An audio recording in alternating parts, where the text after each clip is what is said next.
चलिए नमस्कार, स्वागत है आप सभी का हमारे इस यूट्यूब चैनल पे। मैं दर्शन सिंह आप सभी का स्वागत करता हूँ। और सभी लोग क्या करेंगे और सेशन को पहली बात तो ये है कि शेयर सभी तक करेंगे, है ना? शेयर क्यों करेंगे मैं बता रहा हूँ। देखो, जितना भी यूके ट्रिपल एससी या फिर जो भी आप वन डे एग्जाम देते हैं, ग्रुप सी के कोई भी एग्जाम देते हैं और उसमें जो लिटरेचर का पोर्शन पूछा जाता है, 20 से 24 साहित्यकार पूछे जाते हैं।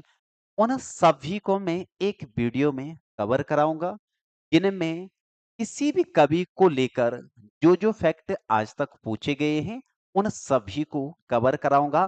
जैसे एक कवि की रचनाएं बहुत सारी होती है, लेकिन उनकी विधाएं अलग अलग होती है। कुछ निबंध में लिखा होता है, कुछ बाल साहित्य में, कुछ उपन्यास, इस तरीके से जो इनकी विधाएं लिखी होती है, उन सभी को भी कवर कराऊंगा। साथ साथ में क्या होता है कि जो लेखक है, ये कब कब किन पत्रकारी या पत्र के संपादक रहे, उन सबको भी हम कवर करेंगे। तो सेशन को सभी साथियों तक शेयर जरूर करें और सब्सक्राइब भी जरूर करें जिन्होंने सब्सक्राइब नहीं किया है। बाकी ये जो पूरी पीडीएफ है, यानी कंप्लीट आपके पास 20 से 22 जो भी राइटर रहते हैं, उन सभी को मैं यहाँ पर कंप्लीट कराऊंगा, है ना? बाकी अगर इधर उधर शेयर करते हैं तो फिर मैं आपको ये हार्ड कॉपी भी अवेलेबल, हार्ड कॉपी नहीं सॉरी, सॉफ्ट कॉपी, है ना, अवेलेबल करा दूंगा। पूरी की पूरी पीडीएफ में आपको भी ये सेंड कर दूंगा, जो कि हमारे एप्लीकेशन से जुड़े हैं तो वहां पर तो ऑलरेडी ये कंटेंट प्रोवाइड किया गया है। बाकी अगर किसी को वैसे नहीं मिल पाता है तो एक कॉन्टेक्ट है ना, इस पे आप व्हाट्सएप मैसेज करेंगे और आपको पीडीएफ भी, ठीक है। लेकिन आप शेयर जरूर करें और चैनल को सब्सक्राइब भी जरूर करें। इसमें मैं पूरा प्रयास करूंगा कि लिटरेचर के दो चार क्वेश्चन जितने भी आते हैं वो इससे बाहर बिल्कुल भी नहीं जाएंगे। चलिए, यहाँ पर देखेंगे पॉइंट वन है।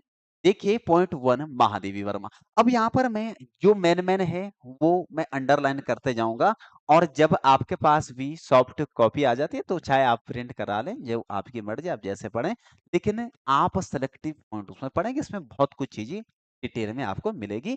उतना सब ना पढ़ के आप सेलेक्टिवली पॉइंट को पढ़ सकते हैं। देखो, महादेवी वर्मा फर्स्ट हम साहित्यकार को डिस्कस करेंगे। इनका जन्म 26 मार्च 1907 में होता है, फारुखाबाद उत्तर प्रदेश में होता है। अब यहाँ से कौन सा एक क्वेश्चन पूछा जा चुका है आज तक?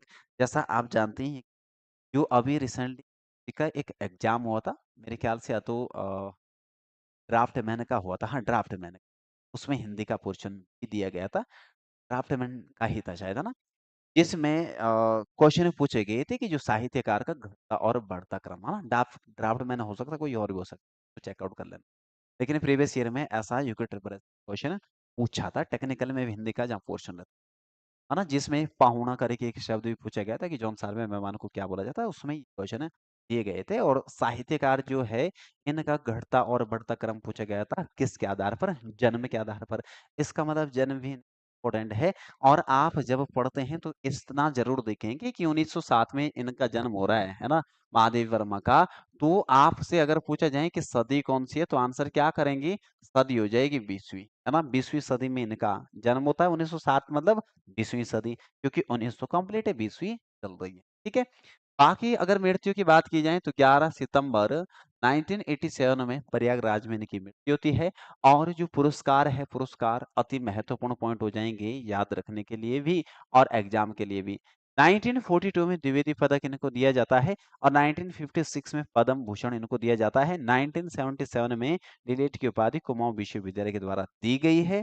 और 1982 में ये पॉइंट वेरी वेरी इंपॉर्टेंट इसमें हो जाएगा, है ना, वेरी वेरी इंपॉर्टेंट इसलिए जाएगा क्योंकि इन्हें ज्ञानपीठ पुरस्कार से सम्मानित किया गया। और रचना कौन सी हो जाएगी? यामा। और ये आप जानते हैं कि हिंदी की पहली कवियत्री है, पहली ऐसी लेखक है जिन्हें हिंदी के लिए ज्ञानपीठ पुरस्कार से सम्मानित किया गया, है ना। बाकी आप हिंदी के प्रथम कवि के अगर आपसे कवि पूछे जाए तो कवि कौन हो जाएंगे? सुमित्रा नंदन पंत हो जाएंगे, है ना। इनकी जो रचना हो जाएगी, रचना चिदम्बरा है। और चिदम्बरा के लिए इन्हें कब दिया गया? 1987 में इन्हें, 1968 में सॉरी दिया गया था ना, 1968 में इन्हें अवार्ड दिया गया था साहित्य अकादमी ज्ञानपीठ पुरस्कार सॉरी दिया गया था ना। ज्ञानपीठ पुरस्कार चिदम्बरम को 1968 में दिया गया था। बाकी आप जानते हैं कि पहले कवि कौन थे? जी शंकर कुरुप थे, जो कि मलयालम भाषा के राइटर थे। और अगर इनमें ज्ञानपीठ पुरस्कार में पूछा जाए कि कितनी भाषाओं के लिए दिया जाता है, अगर भाषाओं की बात की जाए तो भाषाएं आप ध्यान रखना, भाषाएं 22 हो जाएगी। और 22 कौन सी हो जाएगी? जो संवैधानिक भाषा है। एकमात्र बार अमिताभ कांत को गैर संवैधानिक भाषा के लिए ज्ञानपीठ पुरस्कार दिया गया है। ठीक है? ये पॉइंट इसमें ध्यान रखेंगे। बाकी देखो 1943 में इन्हें भारत भारती पुरस्कार से सम्मानित किया गया है। और 1988 में पद्म विभूषण और 1979 में साहित्य अकादमी फेलोशिप, है ना? ये इन्हें पुरस्कार दिए। यहाँ तक के पॉइंट आप ये ध्यान रखेंगे, जो कि इनके अवार्ड से ये वेरी वेरी इंपॉर्टेंट है। ठीक है? बाकी आगे देखते हैं कि इनकी जो रचनाएं कौन-कौन सी है, जो कि एग्जाम के लिए महत्वपूर्ण हो जाएगी। देखो अगर रचनाओं की बात की जाए तो रचना इनमें कौन-कौन सी हो जाएगी? रचना में देखो सबसे पहले हम इनमें देखेंगे, सबसे पहले हम देखेंगे इनकी कविता संग्रह। कविता संग्रह में एक महत्वपूर्ण है निहार है, रश्मि है, निर्जरा हो जाएगी, संध्या गीत हो जाएगी और दीपशिखा हो जाएगी। कविता संग्रह का मतलब होता है कि एक टाइटल जैसे संध्या गीत है, इसके अंतर्गत अनेक कविताएं होती है, उसे क्या बोला जाता है? कविता संग्रह बोला जाता है। बाकी अगली कौन सी हो जाएगी? यामा, जो कि लिखी कब गई? 1936 में लिखी गई थी। और प्रथम आयाम हो जाएंगे अग्निरेखा और सप्तपर्णा, ये इनके कविता संग्रह हैं। तो अगर आपसे यामा पूछी जाए, यामा क्या है, तो आप आंसर क्या कर सकते हैं? कविता संग्रह है या फिर उपन्यास है या बाल साहित्य में लिखी गई है। तो आंसर क्या करेंगे? कविता है और कविता संग्रह है। कविता में मतलब एक टाइटल में बहुत सारी कविताएं रखी जाती है, उसको कविता संग्रह कहा जाता है।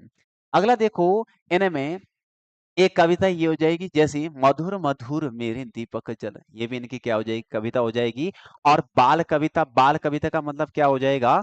जो बच्चों पर आधारित कविता होती है उन्हें बाल कविता कहा जाता है। जैसे ठाकुर जी भूले हैं आज, देखो एक हो जाएगी ठाकुर जी बोले हैं आज खरीदेंगे हम ज्वाला, ये इनकी क्या हो जाएगी?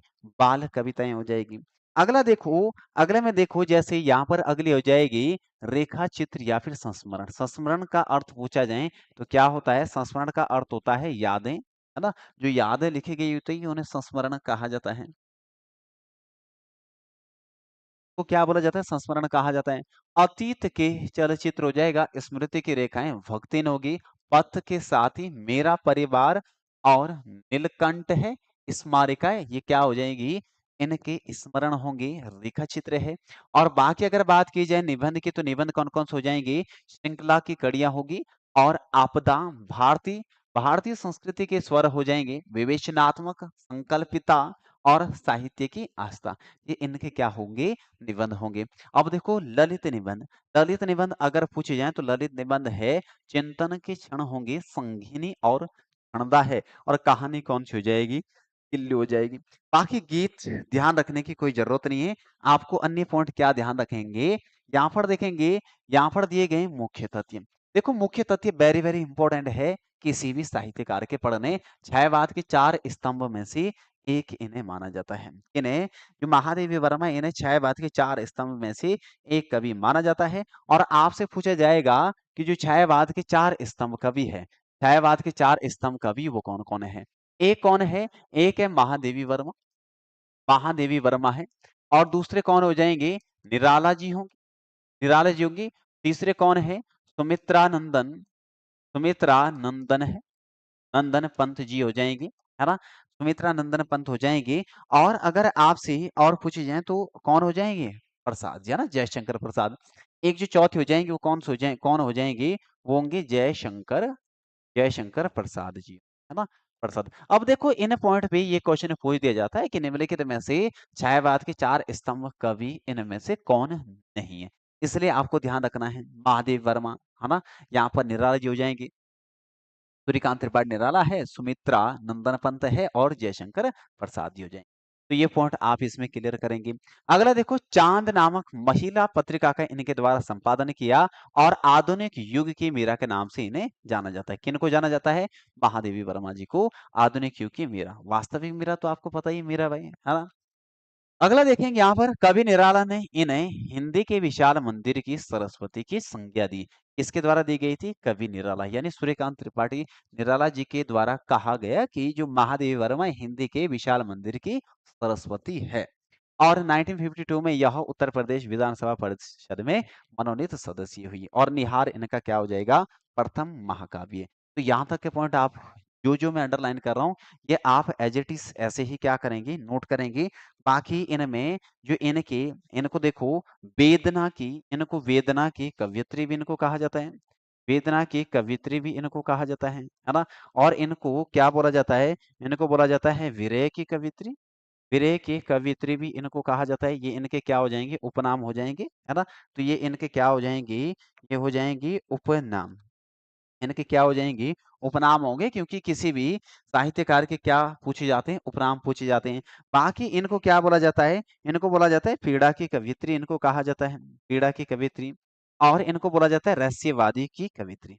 इनको क्या बोला जाता है? रहस्यवादी की कवयित्री इनको कहा जाता है। ये इनके क्या हो जाएंगे? उपनाम हो जाएंगे। उपनाम के साथ आप अपने कंटेंट को लिखते जाएंगे। बाकी पीडीएफ भी नहीं पहुंचती तो आप इनके साथ वीडियो पॉज करके रुक रुक के आप लिख भी है ना? चलिए अगला देखेंगे। अगला देखेंगे यहाँ पर राइटर यानी सेकंड है मन्नू भंडारी जी। और मन्नू भंडारी जी के उपन्यास तो हर ग्रुप सी के एग्जाम में जाते हैं। देखो इनमें कौन-कौन से हो जाएंगे? कौन-कौन से हो जाएंगे? पहले तो इनके बारे में देखो। इनका 3 अप्रैल 1931 कानपुर मध्य प्रदेश में इनका क्या होता है? जन्म होता है। और पुरस्कार इनको 2008 में दिया जाता है व्यास सम्मान। और व्यास सम्मान किसके लिए दिया गया? एक कहानी यह भी रचना के लिए इन्हें ये पुरस्कार दिया गया। अब देखो इनकी रचनाओं में कहानी संग्रह देखें। कहानी संग्रह से अति महत्वपूर्ण इनके क्या होंगे? उपन्यास। उपन्यास के बारे में मैं बताऊंगा जो अतिरिक्त पॉइंट होंगे डिटेल में पॉइंट। लेकिन आप कहानी संग्रह में बात करेंगे। कहानी संग्रह में है एक प्लेट सैलाब, मैं हार गई, तीन निगाहें की एक तस्वीर है, यही सच है। अगला है त्रिशंकु जो कि इंपॉर्टेंट है। आंखों देखा झूठ, नायक खलनायक, विदूषक और रानी मां का चबूतरा, गीत का चुंबन और अकेली। इंसा के घर इंसान, जाति बाजी की हार और सयानी बुआ हो जाएगी। बुआ कैसी होती है? सियाने किसी के परिवार में अगर बुआ की यानी इंटरफेरेंस ज्यादा है तो फलता है ना भाई, है ना? बोलेंगे कि भाई ऐसा कर, सियानी बनना तो अपने घर में बन जहां तुम्हें ससुराल में दे रहे, है ना? बहुत सारा ऐसा रहता है। तो बुआ जी अगर सियानी है तो कोई दिक्कत नहीं, अपने ही घर में तो आखिर घर का ये तो है वो भी। पर हमें लगता है कि नहीं जी बुआ जी सियानी नहीं बनेगी, है ना? अगला देखो, पंडित गजानन शास्त्री हो जाएगी। कील और कसम हो जाएगी। ये इनकी क्या हो जाएगी? और कहानी संग्रह हो जाएगी।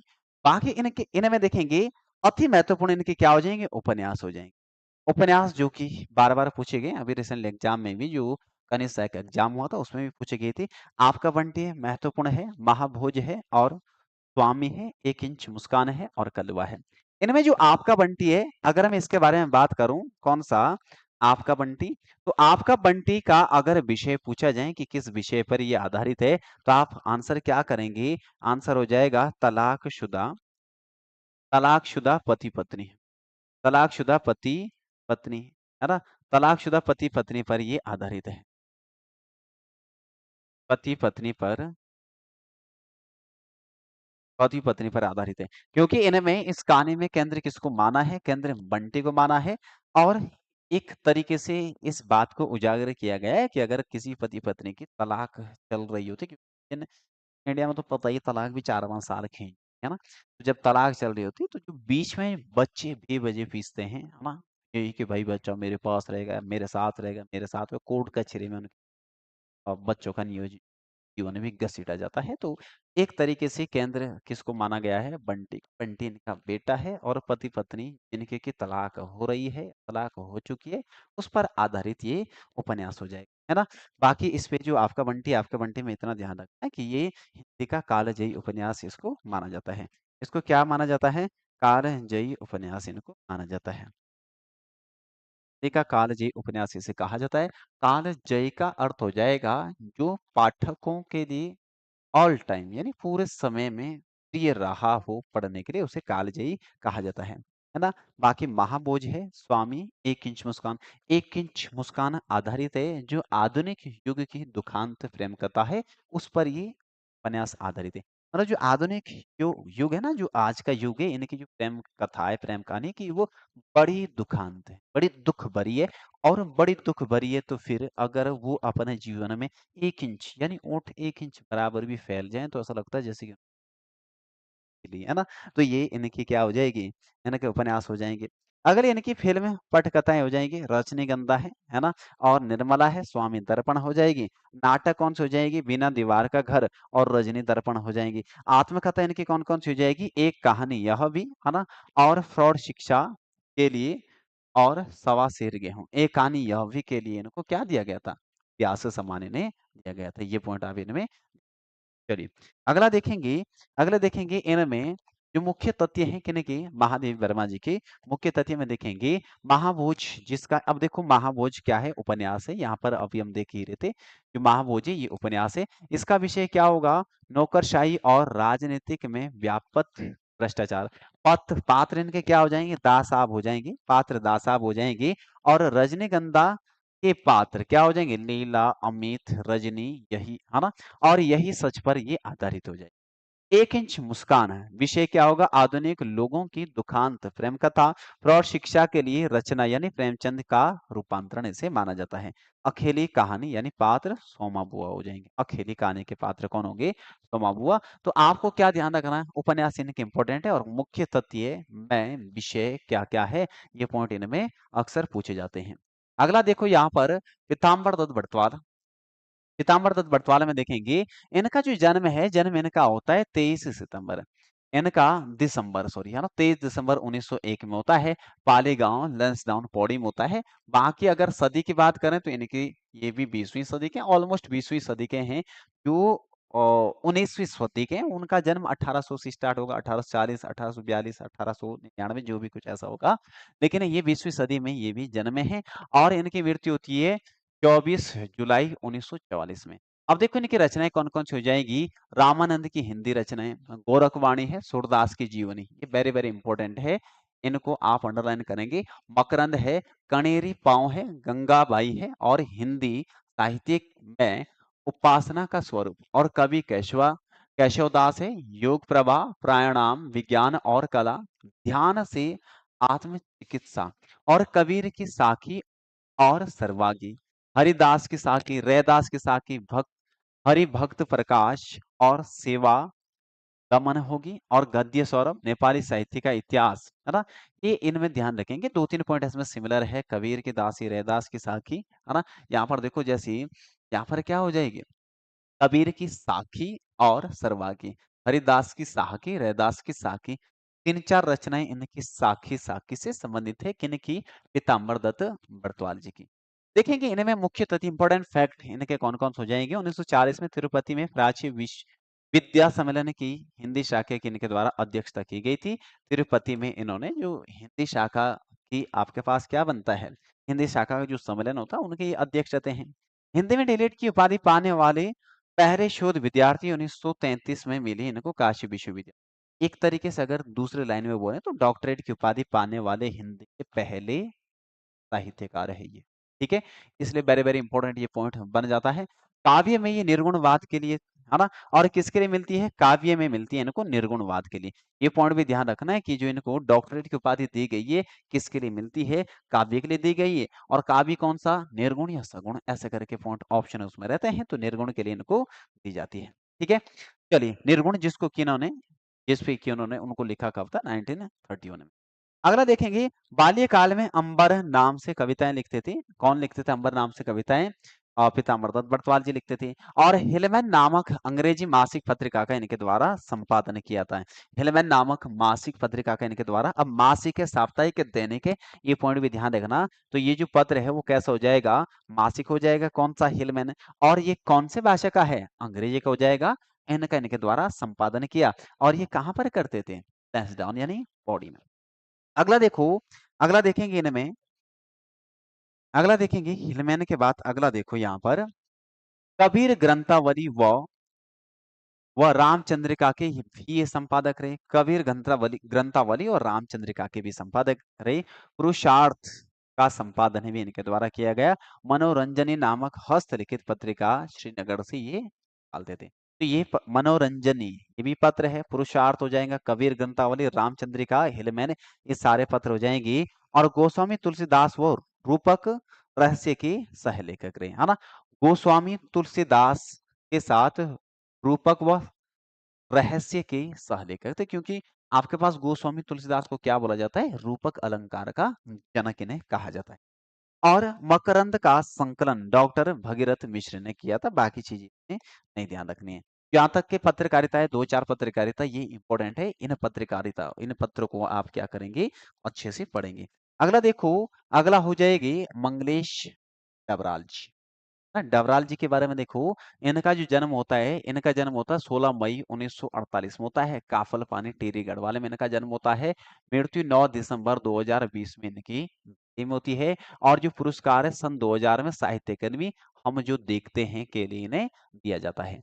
रचनाएं कौन कौन सी हो जाएगी, कविता संग्रह, कविता संग्रह पहाड़ का आदमी है तो रचनाएं भी पहाड़ के जैसी होंगी, टाइटल की जैसी। अब जरा समझना, देखो पहाड़ पर लालटन, अब पहाड़ का आदमी है, हाथ में लालटन लेके जा रहे हैं, है ना, पहाड़ पर लालटेन। और घर का रास्ता, ये क्या देख रहे हैं, पहाड़ पर, यानी जब जा रहे हैं तो ऐसे करके लालटेन उठाए और घर का रास्ता देख रहे हैं। और हम जो देखते हैं, क्योंकि आप अंधेरे में गांव में इधर उधर जाओगे, एक घर से दूसरे घर जाओगे, तो एक बात फिक्स है कि गांव में देखो भूत जिंदगी में हो या ना हो, गांव में जरूर हो। ठीक है। अब डबराल जी हाथ में यानी पहाड़ पर लालटेन लेके खड़े हैं और क्या कर रहे हैं, घर का रास्ता देख रहे हैं। घर का रास्ता देख रहे हैं तो डरे से में है, क्योंकि दो कवि है, इनका मित्र भी एक कवि है। मैं कहानी इसलिए सुना रहा हूँ ताकि याद हो जाए, है ना। पहाड़ पर लालटेन लेके खड़े और घर का रास्ता देख रहे हैं। और फिर दूसरा कवि बोलता है कि हम जो देखते हैं। फिर उन्होंने क्या बोला, आवाज भी एक जगह है। मतलब अगर कहीं पर आवाज सुनाई दे वो भी एक जगह लगती है।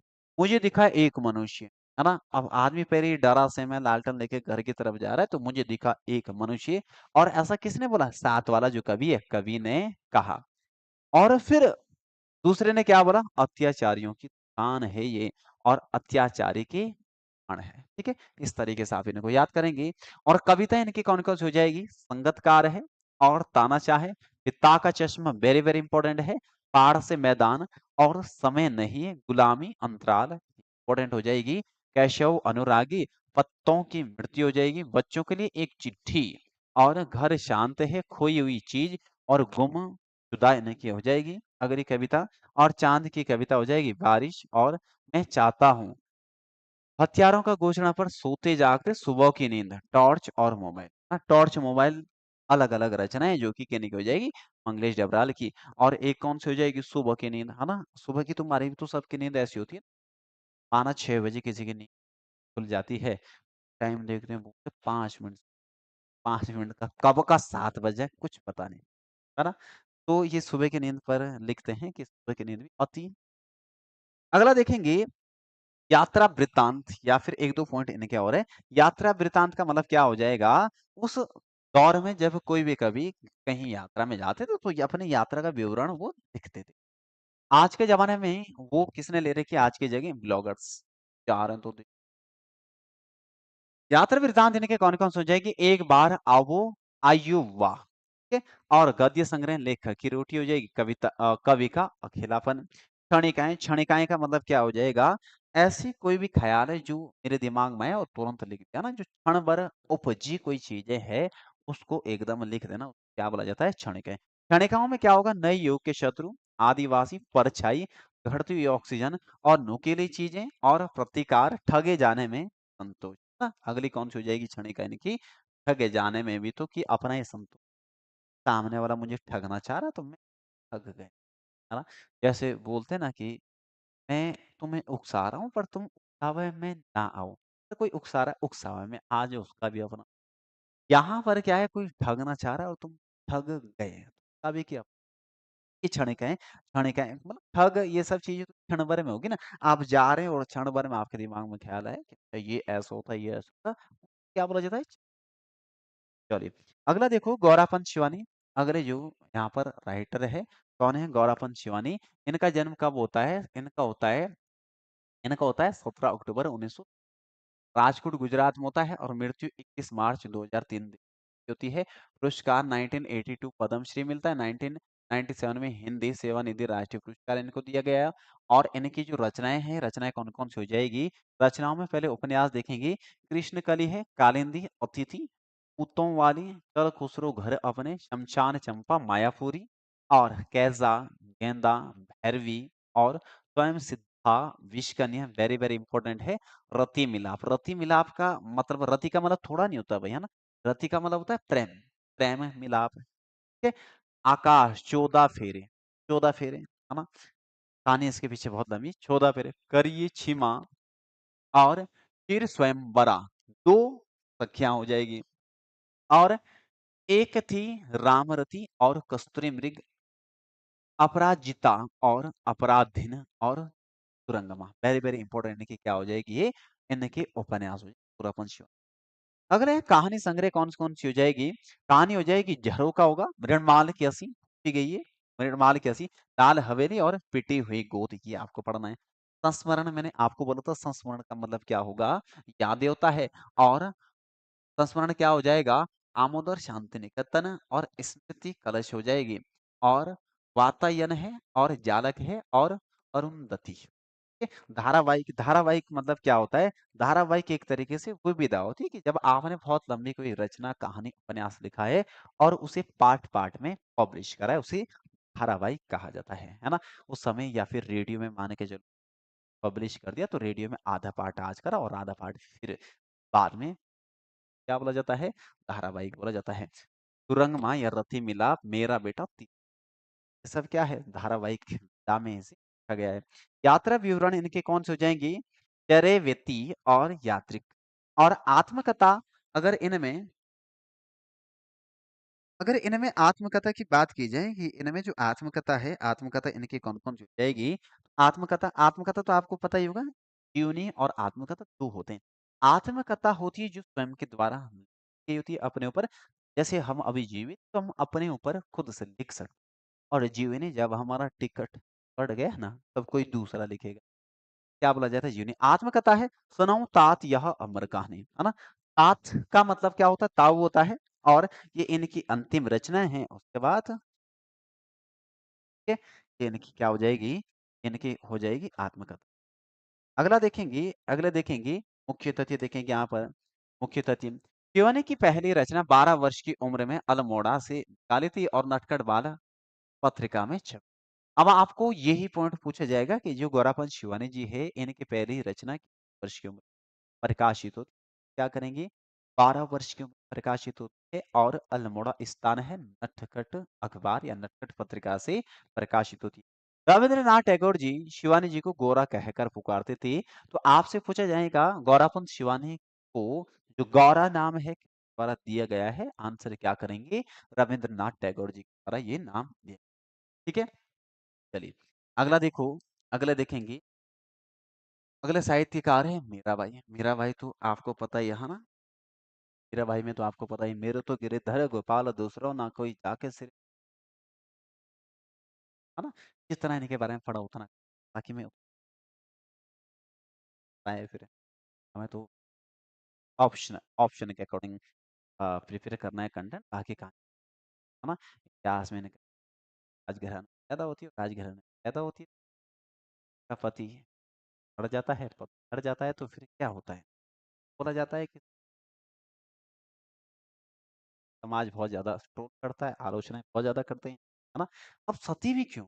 चलो पहले भारत में ऐसे था, भारत का कल्चर ऐसा था, मान के चलो आधुनिक युग देखा जाए, अब के वर्तमान में देखा जाए, ऐसा कोई क्या होता है, ऐसा कल्चर होता तो कल्चर तो बहुत बेकार है, ये सबको पता, तुम्हें पता, मुझे पता। और इसमें या फिर उन महिलाओं की क्या, किसी का पति मान के चलो, है ना? चाहे सीक्रेट है। वो देखो, लड़के जैसे हम लड़के होते हैं, किसी की लड़की के लिए देखने जाएँगे, जिसको मंगनिहार बोला जाता है। देखने जाएँगे, लड़के देखने। तो हम ये थोड़ी ना बोलेंगे भाई, चलो नौकरी भी एक बार के लिए भी मान लो, है ना? नौकरी भी। पर ये थोड़ी ना बोलेंगे हम दारू पीटा मारते हैं। कोई लड़की आएगी भी या कोई अपनी बेटी देगा भी क्यों? अब लड़का पहले ही खत्म है दारू पी के, नशा करे, है ना? 4-6 दिन बाद मान के चलो उसकी डेथ हो जा रही है और लड़की को होना पड़ रहा सती, क्योंकि लड़की तो बेचारी पहले से ही पापा की परी है ना? पहले से ही एकदम हाथों-हाथों में परी है। अब गलती टाइम में भी अब पति बेवजह या किसी भी वजह से मारा जा रहा है तो उस समय भारत का एक तरीके से कल्चर ये था कि पत्नी को सती होना था, है ना? धीरे-धीरे जब सती फिर विधवा पुनर्विवाह नहीं होना था, ज़िंदगी भर सती था, जो कि कल्चर बहुत बेकार था। उनके अगेंस्ट बहुत सारा तरीके से आवाज़ उठी। तो इनको क्रिटिसाइज़ बहुत ज़्यादा किया गया। अब देखो यहाँ पर जो मीराबाई है, मीराबाई क्या है? जन्म इनका 1948 में होता है। अच्छा इनकी सदी में आप ध्यान रखें, इनका जन्म किस सदी में होता है? देखो 19 सॉरी 19 भाई 1498 अब 1498 में इनका जन्म होता है, तो इनकी सदी है वो कौन-सी हो जाएगी? 15वीं, है ना? 15वीं सदी में इनका क्या है होता है?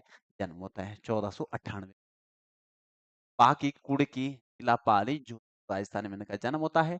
उपनाम अच्छा मृत्यु भी देखो 1546 में द्वारका और द्वारका कहाँ है? गुजरात में। द्वारका कहाँ है? गुजरात में है। और उपनाम की अगर बात करें, उपनाम क्या है? आध्यात्मिक कवियत्री और आदि कवियत्री का उपनाम है। पति कुंवर भोजराज जो कि बेचारे शादी के साथ टपक गए थे। इस वजह से मीराबाई ही बन पड़ी, है ना?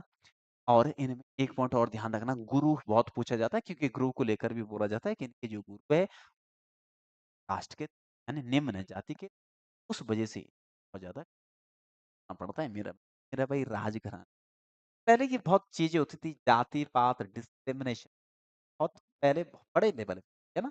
भारत का समाज अभी था नहीं, हालांकि अंग्रेज बहुत कुछ आके भी, है ना? तभी तो बनाए हम, गधे ही तो बनाए हम लोगों को, क्या करा बेकार। अगला देखो, यहाँ पर देखो रचनाएं। नरसी का मायरा, अच्छा मेरी बातों को अदरवाइज लेना, हम थे बेकार। अगर किसी को ऐसा लगता है सर ऐसा आप झूठ बोलते, आप इतिहास अच्छे से गहन कर सकते हैं, आप बहुत ही कुछ होगी उसमें। अपने केवल उसमें कि हमारा जो कल्चर ये सब कैसा था पहले, बहुत ही आ रहे हैं एक तरीके। नरसिंह जी का मायरा और गीत गोविंद जी का राग गोविंद और राग सोटा के पद और भूर और बरखा, ठीक है? भूर और बरखा ये क्या हो जाएंगे? ये रचना हो जाएगी। मीराबाई के गीतों का संकलन मीराबाई की पदावली के नाम से हुआ है और कृष्ण जी को अपने पति और प्रेमिक, ठीक है? कृष्ण जी को अपने पति और प्रेमी के रूप में क्या करते थे? बाकी आप मीराबाई में पहुंचे, है ना? चलिए अगला देखेंगे गोस्वामी तुलसीदास। गोस्वामी तुलसीदास में देखेंगे, इनमें गोस्वामी तुलसीदास इनका जन्म कब होता है? 1532 यानी 16वीं सदी में क्या होता है? 16वीं सदी में जन्म होता है और बांदा जिला राजापुर गांव में होता है ना? जो यूपी में होता है। मृत्यु इनकी 1623 में होती है, वाराणसी काशी। और इनकी जो पत्नी रत्नावली है और इनके जो गुरु है नर हरिदास। रैदास किसके हो जाएंगे? मीराबाई जी के हो जाएंगे। गोस्वामी तुलसीदास के कौन हो जाएंगे? नर हरिदास। और उपनाम इनके क्या क्या होंगे? कवि शिरोमणि, मानस का हंस, लोकनायक, हिंदी का जातीय कवि, है ना? ये इनके क्या हो जाएंगे? उपनाम जो कि बार बार पूछे जाते हैं, अति महत्वपूर्ण हो जाएंगे। बाकी यहाँ पर देखो जो रचनाएं हैं इनकी, रचनाएं कौन कौन सी हो जाएगी? रामचरितमानस, दोहावली, कवितावली, गीतावली, कृष्ण गीतावली। दोहावली, कवितावली, गीतावली, कृष्ण गीतावली। पहले रामचरितमानस की ध्यान रह जाएगी। अगला है वन के मार्ग में जानकी मंगल है, रामलला नहचु, ठीक है? रामलला नहचु, वैराग्य संदीपनी और रामाज्ञा प्रश्न, सत सई, पार्वती मंगल, रामायण, है ना? रामायण होगी और रामशला का है, तुलना, संकट मोचन, हनुमान चालीसा और कली समार्थ धर्म और निरूपण है और लक्ष्मण राम है, ठीक है?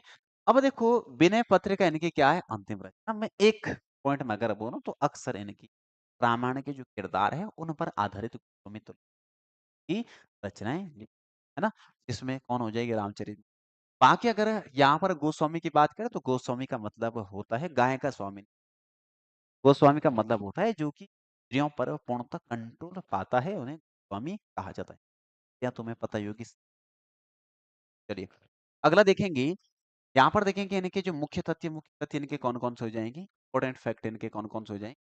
बात करो, तुलसीदास को लोक मंगल की साधना और समन्वय का कवि भी कहा जाता है। वेरी वेरी इंपॉर्टेंट पॉइंट है। रामचरितमानस 1574 में आरंभ की गई थी, जिसकी भाषा भेषवाड़ी जो अवधि है ना? और मुख्य छंद यानी किसका प्रयोग किया गया है?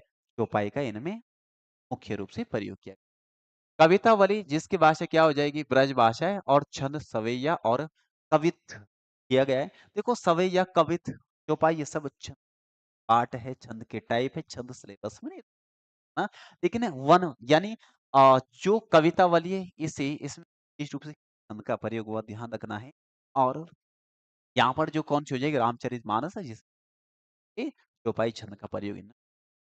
विनय पत्रिका जिसकी भाषा क्या हो जाएगी ब्रज भाषा, ये गेय पदों में इसकी रचना हुई है और वन के मार्ग में छंद सवैया है। तुलसीदास को रूपक अलंकार का सम्राट कहा जाता है। अभी मैंने को बोला था, है ना? कि जो तुलसीदास है इन्हें रूपक अलंकार का सम्राट कहा जाता है। रूपक मतलब आरोप, है ना? यह जीवन क्या है निर्जर है, ऐसा पढ़ता है ना रूपक अलंकार। जैसे बीती बिबावरी जागरी अंबर पनघट में डूबो तारा घट, क्या है रूपक अलंकार, है ना? बंदो गुरुपद पदुम परागार। ठीक है? तो इसके जो जनक माने जाते हैं, तो माने जाते हैं। ठीक है? यहाँ तक के पॉइंट आप इसमें क्लियर रखेंगे। चलिए अगला देखेंगे रसखान। रसखान जी के बारे में देखो, रसखान है जन्म इनका कब होता है? 1548 में होता है और 1548 में तो ये भी 16वीं सदी में, ये भी 16वीं सदी में जन्मे हैं और अमरोहा जो कि उत्तर प्रदेश में पड़ता है और मृत्यु होती है 1628 वृंदावन में इनकी मृत्यु होती है। मूल नाम सैयद इब्राहिम खान है। रचना क्या है? प्रेम वाटिका, ज्ञान रस का दान लीला। दान यानी प्रेम वाटिका और दान लीला ध्यान रखने। सुजान और रसखान तो इनके अपने नाम से ही मुख्य तथ्य क्या हो जाएंगे कि मुस्लिम कवि कृष्ण भक्त थे और अकबर के समकालीन। ऐसा भी नहीं कि एकमात्र मुस्लिम कवि है जो और भी हुए। ठीक है? तो यहाँ पर आप रसखान को करके अगले देखेंगे कबीरदास, है ना? कबीरदास जी का तो दोहे बड़े भयंकर भयंकर। चलती चाकी देख कर दिया कबीरा रोए दुई पाटन के ताबुत बन। मतलब चलती चाकी देख कर दिए कबीरा रोए का मतलब क्या हो जाएगा कि जैसे घाट होता है चक्की होती है, दो पाटन होते हैं ना, चलती चक्की देखते हुए कबीरदास जी क्या कर गए लगे रोने। इस बात को लेकर लगे कि जो भी इसमें दाना जा रहा है, समझना जरा ध्यान से का सारे इस लाइन, जो भी इसमें दाना जा रहा है वो पीस कर ही आ रहा है, कोई भी बिना पीसे बच रहा है। और ठीक की ऐसे ही इंसान है। आकाश है पाताल है यानी धरती और आकाश है। जो दाना यानी हम सब मानव जीव जंतु जो भी इस धरती पे आ जाते हैं ना, वो बिना पीस ना कुछ जिम्मेदारी संघर्ष सभी का चलता रहता है और पीसना ही होता है। पार्ट है, लाइफ का पार्ट है ना? बोला था कि चलती चाह के देख कर दिया कबीरा रोए पाठने के लोगों के लिए। अगला देखेंगे इनमें देखेंगे कि इनका जो जन्म होता है 1398 में जन्म होता है और सदी इनकी कौन सी हो जाएगी? 14वीं सदी होगी है ना? और लहर तारा वाराणसी में होता है। मृत्यु इनकी भाई 2 बार नहीं हुई ऐसा मत बोलना, पर 2 बार तो नहीं मरे कहीं। देखो ये कन्फर्म नहीं है ना? लगभग 2 डेट मिलती जब ऐसी चीज आप नहीं है ना?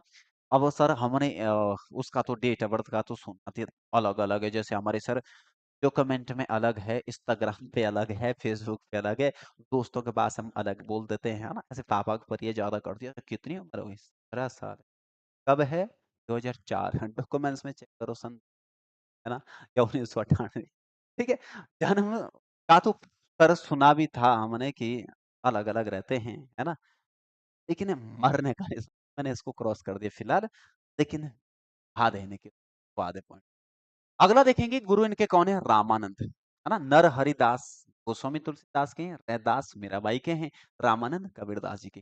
कार्य क्षेत्र कवि है, भक्त है और सूत कातकर है ना? सूत कातकर यानी कपड़ा बनाना और जुला, है ना? सूत कातकर कपड़ा बनाना और जुला है। इनकी जो रचनाएं कौन कौन सी हो जाएगी? बीजक रमेनी शबद साखी अनुराग सागर, क्या इनकी रचनाएं हैं। ये रचनाएं ध्यान रखनी। बाकी इंपॉर्टेंट फैक्टर इनकी और है, जैसे कबीर की जो भाषा है साधु कड़ी है और रामचंद्र शुक्ल कहा था। कबीर की भाषा साधु कड़ी कहा था, रामचंद्र शुक्ल कहा गया। ये पॉइंट ध्यान रखना है। कबीर की जो भाषा है पंचमेल की खिचड़ी है, ऐसा किसने बोला था? श्याम सुंदर दास ने, है ना? श्याम सुंदर दास ने। और श्याम सुंदर दास तुम्हें पता है जो काशी नागरी प्रचारणी सभा है जिस स्थापना कब होती है? 1893 में होती है। संस्थापक सदस्य हैं श्याम सुंदर दास। में एक पॉइंट और भी आप देखते हैं, अनुस्वार कवि अनुस्वार को पंचमाक्षर के स्थान में प्रयोग करने के सुझाव भी श्याम सुंदर द्वारा दिए गए। और कबीर को वाणी का डिक्टेटर हजारी प्रसाद द्विवेदी कहा था। वाणी का डिक्टेटर, डिक्टेटर का मतलब होता है तानाशाह, है ना? वाणी का जो तानाशाह है वो कबीर को किसने बोला था? हजारी प्रसाद द्विवेदी। और कबीर यानी भक्ति काल और संत काव्य के कवि है। वेरी वेरी इंपॉर्टेंट पॉइंट है। और युक्त ऐसे होता है और कवि ऐसे। अगला देखेंगे, कबीर क्रांतदर्शी और निर्गुणवादी कवि थे। कबीर की जो रचनाएं गुरु ग्रंथ साहिब में मिलती है। कबीर का पालन पोषण गुरु नाम के, तो इनकी रचनाएं देखो, दो चार रचनाएं रह जाएगी, ध्यान सभी को रह जाएगी, इंपॉर्टेंट।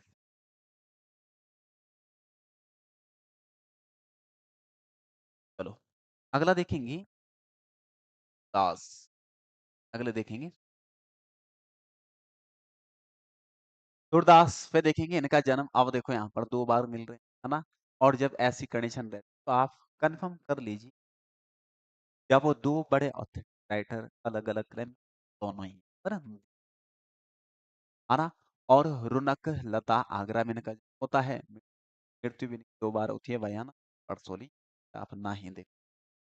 पिता कौन है? रामदास है। और भाषा ब्रज और हिंदी हो जाएगी। उपाधि महाकवि किनको दी, है ना? बाकी उपनाम इनके देखेंगे, हस्त छाप पुष्टि मार्ग का जाज इन्हें बोला जाता है। और खंजन नयन और अवाधिपति वात्सल्य रस के सम्राट और ब्रज भाषा के वाल्मीकि ने कहे जाते। ठीक है, इनको ब्रज भाषा की,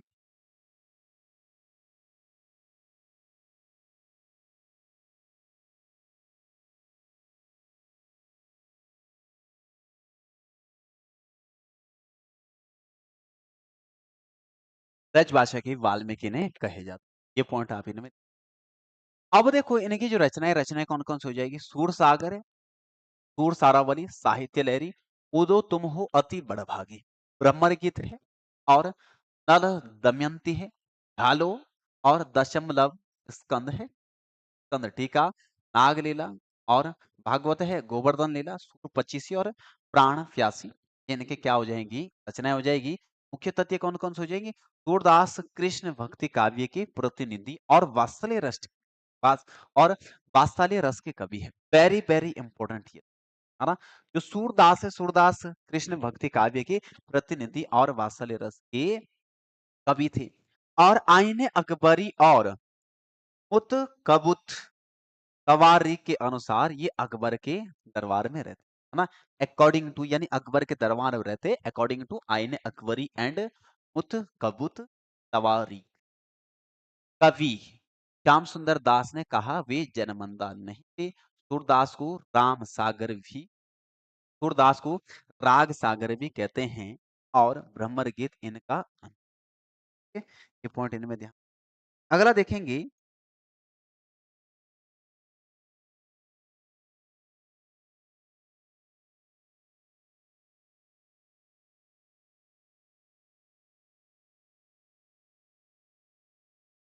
अगले देखेंगे यहाँ पर सूर्यकांत त्रिपाठी दादाजी, जो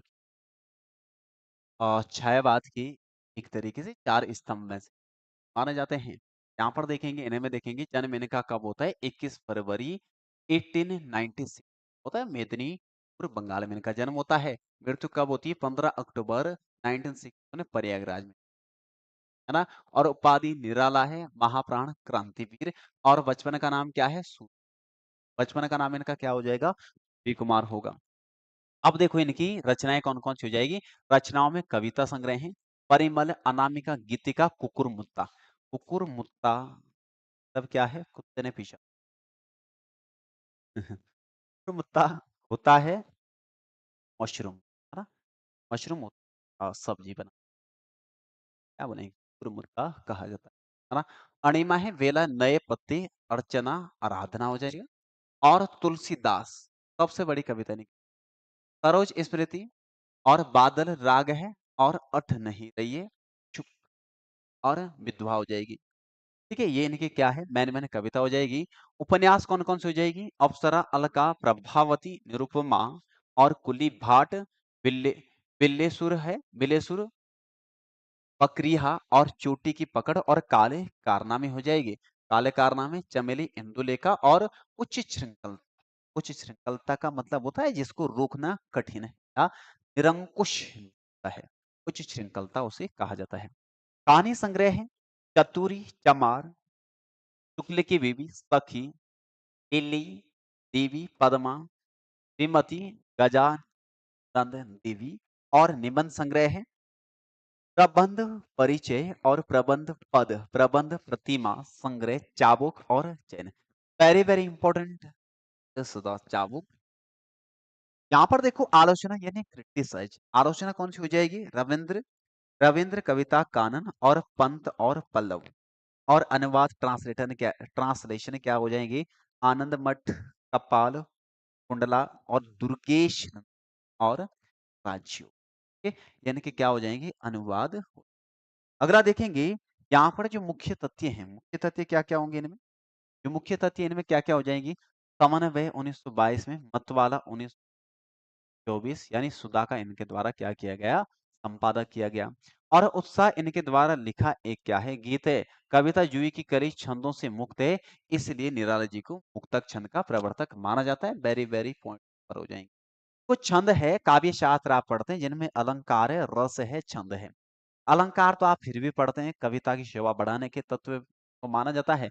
रस, कविताओं में जो आनंद आ रहा होता है, जब आप मूवी देख रहे हो तो जो मजा आ रहा होता है उसी को रस कहा जाता है। छंद, लेखन शैली या फिर जो गायन शैली है। कोई अगर गाना, अरे पहाड़ के गायक तो तुम्हें पता ही है ना, दिल टूटना चाहिए यार।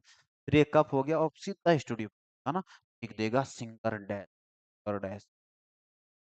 वो वाले गायक नहीं। कौन से गायक? जो एक तरीके से शास्त्र का ज्ञान रखते हैं, जो संगीत शास्त्र का ज्ञान रखते हैं और जो सिखाया छंद में जाता है, तुकबंदी, राइमिंग, ये सब कैसे होता है सारा छंद में सिखाया जाता है। छंद, वार्णिक छंद, मात्रिक छंद पढ़ते हैं। और जो छंद से मुक्त है उनको मुक्तक छंद बोला जाता था। पर इनके प्रवर्तक आपसे पूछे जाएं तो कौन हो जाएंगे? निराला जी हो जाएंगे। प्रवर्तक कौन हो जाएंगे? निराला जी। वार्णिक छंद का मतलब होता था कि पंक्ति में वर्ण बराबर होना चाहिए। मात्रिक छंद का मतलब होता था कि उस मात्राओं का प्रयोग बराबर होना चाहिए था। अच्छा, मुक्तक छंद क्या है? जैसा माना ये लिखा हुआ है, जहां से जब है ना एक लाइन मैंने लिखी यहां तक, फिर दूसरी, कोई जरूरी थोड़ा ना कि मैं बराबर ऐसा ध्यान रखना, तब तो लिख ही नहीं पाएंगे हम।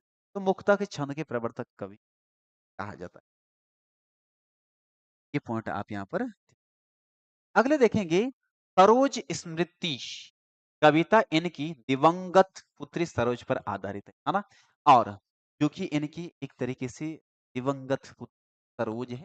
सरोज स्मृति का मतलब क्या होगा? याद है, सरोज इनकी बेटी है नेताजी जी की, उस पर आधारित है। और सरोज स्मृति, ये कविता इन पर आधारित है। और दूधनाथ सिंह ने निराला को टैगोर की, है ना, जो दूधनाथ निराला सिंह है, इन्होंने निराला को किस, टैगोर की, टैगोर का इन्हें नाम दिया, उपाधि दी थी। चलिए अगला देखेंगे हरिशंकर परसाई। हरिशंकर परसाई जी को देखिए। यहाँ पर देखो हरिशंकर परसाई जन्म इनका कब होता है? 22 अगस्त 1922 में यहाँ पर होता है। जमाने गांव होशंगाबाद मध्य प्रदेश में होता है। मृत्यु होती है 10 अगस्त 1995 में इनकी मृत्यु होती है, जबलपुर में होती है। पुरस्कार 1982 में साहित्य अकादमी मिलता है और विकलांग श्रद्धा का दौर और डॉक्टरेट की उपाधि में। देखो 1982 में साहित्य अकादमी पुरस्कार होता है और साहित्य अकादमी के बारे में आप भली भांति जानते हैं। 54 में स्थापना होती है, ठीक है। और 55 में को दिया जाता है माखनलाल तरंगिणी, पहली बार, ठीक है। और जो साहित्य अकादमी है 22 भाषाओं के लिए दिया जाता है। 22 भाषाएं, सॉरी 22 नहीं 24 भाषाओं के लिए दिया जाता है। 22 तो संवैधानिक होगी। और अंग्रेजी और राजस्थानी जो कि गैर संवैधानिक है, उनके लिए साहित्य अकादमी का दिया जाता है। बाकी रचनाओं में निबंध की बात करें तो निबंध क्या हो जाएगा? तब की बात और थी, बुद्ध के पांव पीछे, बेईमानी की परत है और पग पगडियों का जमाना है, शिकायत मुझे भी है ना। और सदाचार का ताबीज है, प्रेमचंद के फटे जूते, बार बार स्कूल में आप लोगों ने पढ़ी होगी प्रेमचंद के। और अंत में ये रचना का नाम है माटी कहीं कुमार से, और काग घोड़ा होगा, आवाज भीड़ के खत, आवारा भीड़ के खत, है ना। तुलसीदास चंदन घिसे, दस क्या घिस रहे? चंदन घिस रहे। और ऐसा किया जाता है। अपनी-अपनी बीमारी हम एक उम्र से वाकिफ, यानी कि क्या हो जाएँगे, निबंध हो जाएँगे। बाकी कहानी में देखेंगे हँसते हैं, रोते हैं, जैसे उनके दिन फिरें, टॉर्च बेचने वाला, भोला राम का जीव और 2 नाव वाले लोग, टॉर्च बेचने वाला, ये तो खैर मैंने बोल दिया था, जैसे निठल्ले की डायरी हो जाएगी और एक फरिश्ते की कथा। टॉर्च बेचने वाला साथ में आए तो हरिशंकर प्रसाद है और टॉर्च और मोबाइल, है ना? आपको बताया था, कमेंट में आप बताएँगे, अभी जस्ट बताया मैंने आपको। उपन्यास है, उपन्यास जैसे रानी नागफनी की कहानी और तट की खोज और ज्वाला और जल। व्यंग्य, व्यंग्य का मतलब क्या हो जाता है? कटाक्ष होता है ना? एक तरीके से कटाक्ष रूपी बताना। और व्यंग्य यानी वैष्णव की फिसलन है, ठिठुरता हुआ गणतंत्र, विकलांग श्रद्धा का दौर, वेरी वेरी इंपॉर्टेंट, बस की यात्रा, सुदामा का चावल, घायल, बसंत है, भेड़े और भेड़िए हैं, पवित्रता का दौर होगा और पुलिस मंत्री का पुतला है, बारात की वापसी, भगत की गत और अपील का जादू और 10 दिन का अनशन है और पद चलन है और तिरछी रेखाएं क्या है? स्मरण है। ये व्यंग्य, व्यंग्य मतलब कटाक्ष रूपी जब कोई रचना है जिस विधा में लिखी जाती है उसे व्यंग्य कहा जाता है। और इसलिए तो इनको क्या बोला जाता है? कौन? जो हरिशंकर परसाई है, इसलिए इनको क्या बोला जाता है? व्यंग्य का प्रवर्तक माना जाता है। व्यंग्य को विधा का दर्जा इनके द्वारा दिलाया गया है। अब यहाँ पर मुख्य तथ्य में देखेंगे, हिंदी के पहले रचनाकार जिन्होंने व्यंग्य को विधा का दर्जा दिलाया, है ना? उनसे पहले आपने देखा निराला जी कौन है? जिन्होंने जो पहली बार मुक्तक यानी जिनको मुक्तक छंद के प्रवर्तक माने जाते हैं, है ना? सुधा पत्रिका का इनके द्वारा प्रकाशन किया गया था। इनकी पहली रचना स्वर्ग से नरक जहाँ तक है ना? प्रहरी में प्रकाशित होती है, ठीक है?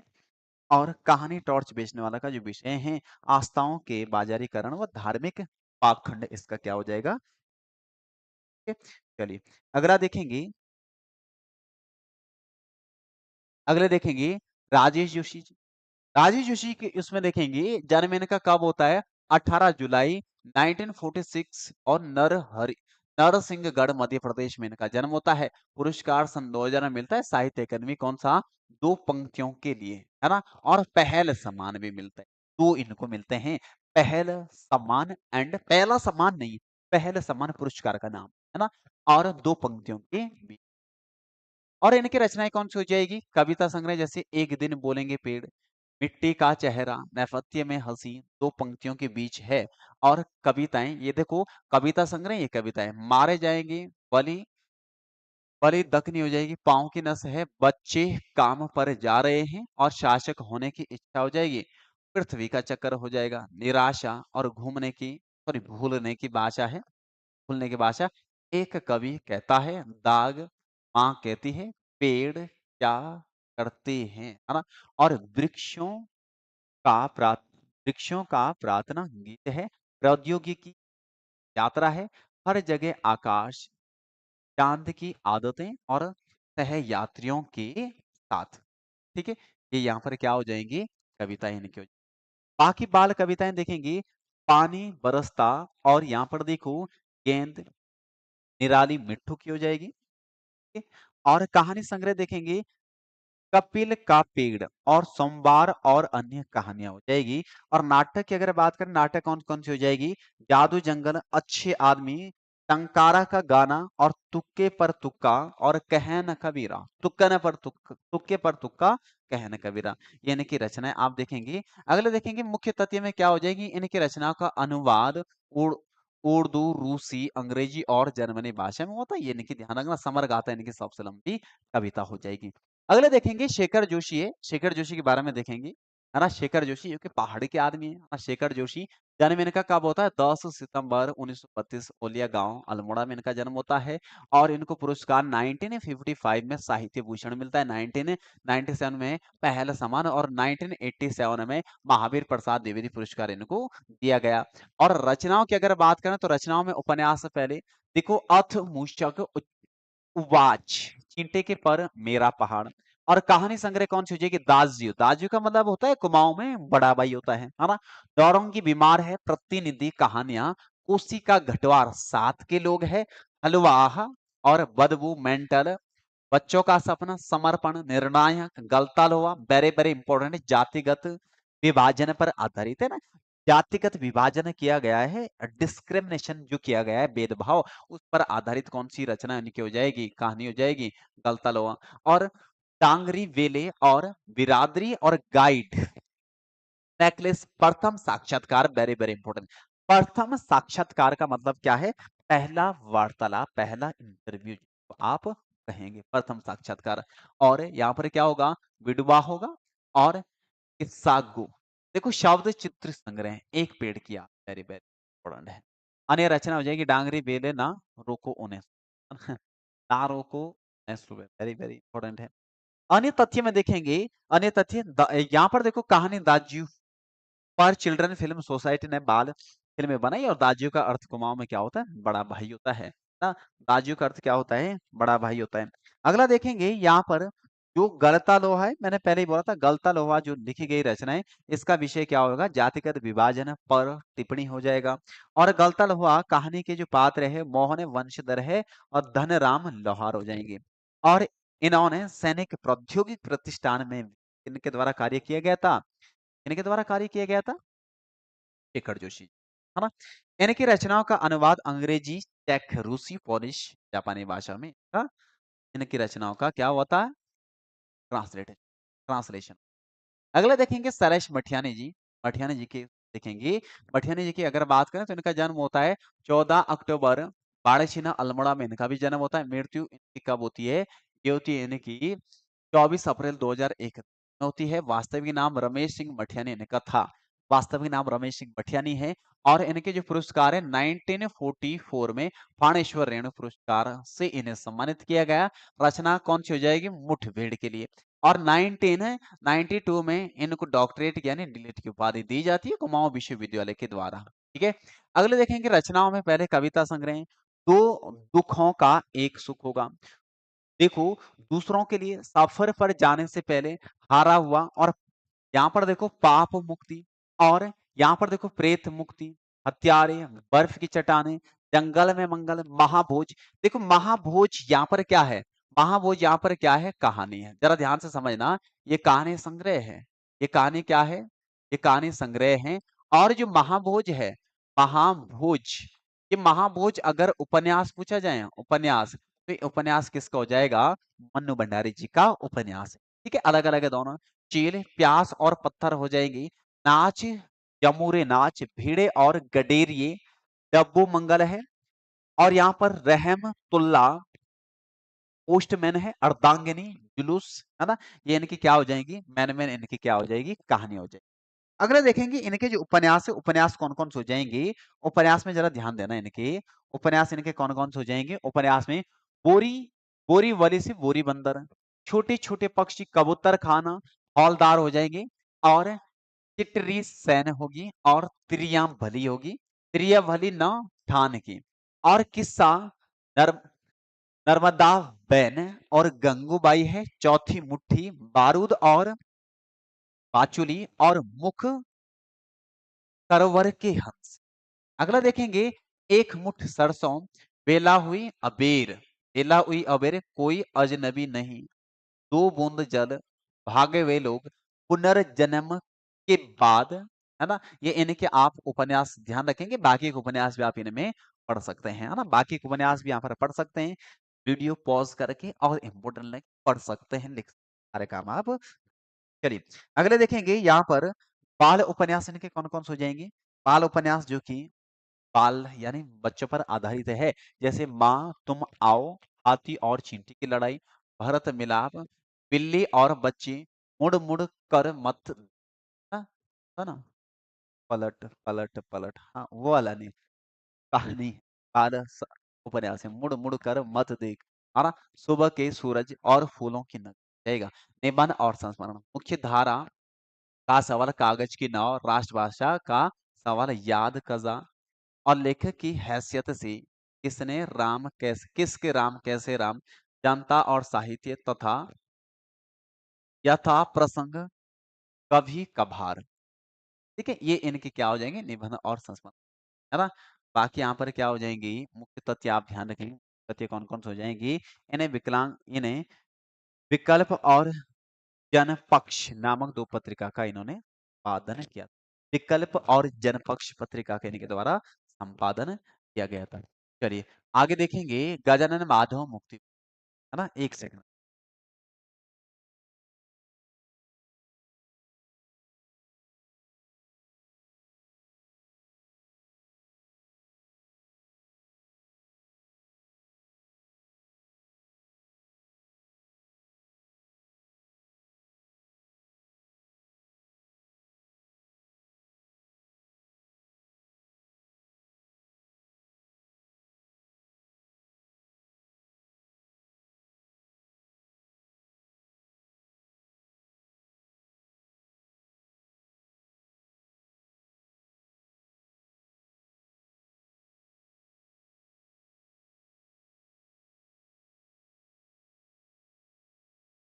ठीक है।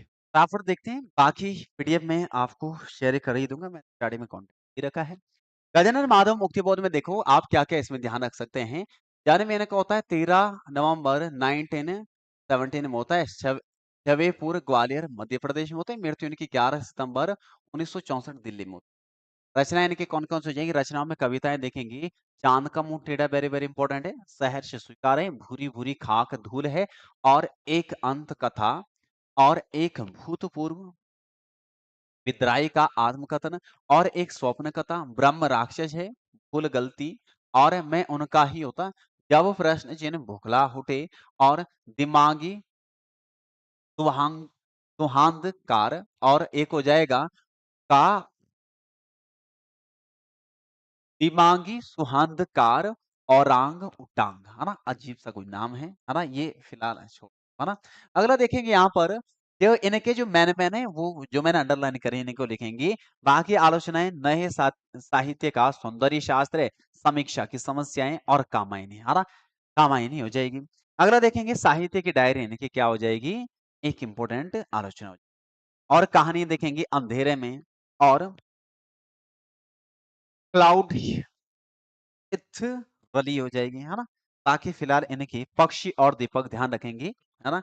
और ब्रह्म राक्षस का शिष्य, ये क्या हो जाएगी? इनकी कहानी हो जाएगी। और कथा साहित्य में देखेंगे, कथा साहित्य में इनकी कथा साहित्य में इनमें देखेंगे, कथा साहित्य में देखो काठ का सपना है और विपात्र सतह से उठता आदमी होगा। और यहाँ पर अप्रकाशित कविताएं कौन-कौन सी हो जाएगी? जब दोपहरी जगह पर, है ना? ये अप्रकाशित है। क्या हो जाएगी? कविता होगी। यहाँ पर देखो निबंध कला कला का तीसरा बाण, शमशेर मेरी दृष्टि में और कलाकार की व्यक्तिगत ईमानदारी, सौंदर्य प्रतीति की प्रक्रिया होगी और मध्ययुगीन भक्ति आंदोलन का एक पहलू, है ना? अन्य रचना हो जाएगी जैसे यहाँ पर क्या है? इतिहास और